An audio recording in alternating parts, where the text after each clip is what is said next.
Donc, j'ai présenté cette année à l'ASCO les résultats de l'étude de Reguant-Terewin.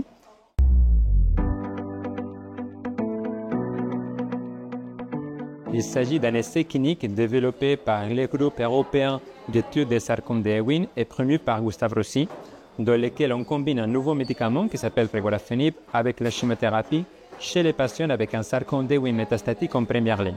Le sarcome d'Ewing, c'est la 12e tumeur osseuse maligne la plus fréquente chez l'adolescent jeune adulte, qui touche autour de 80-100 patients par an en France, et la plupart des patients ont, au moment du diagnostic initial, entre 5 et 25 ans. C'est important de savoir que si la maladie, s'il y a des métastases, si la maladie est disséminée au moment du diagnostic initial, surtout au niveau de l'os ou de la moelle osseuse, les chances de guérison sont très faibles. C'est pour ça qu'on développe cette étude pour améliorer les chances de guérison de ces groupes de patients en introduisant un nouveau médicament qui s'appelle regorafenib. Le regorafenib, c'est un médicament qui se prend par os, oral, qui est un multityrosine kinase inhibiteur anti-angiogénique qui a montré d'efficacité, même si limitée, chez les patients avec un sarcome d'Ewing en rechute.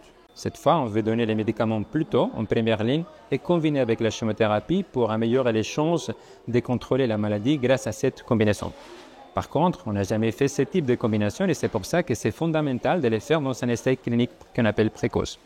Ça, c'est l'objectif de cette étude, Reguant-Terewin, qu'on présente à l'ASCO, dans lequel on a pu inclure 13 patients avec cette combinaison de regorafenib avec chimiothérapie, montrant la faisabilité et la bonne tolérance de cette combinaison sans décalage majeur de chimiothérapie ni toxicité inattendue.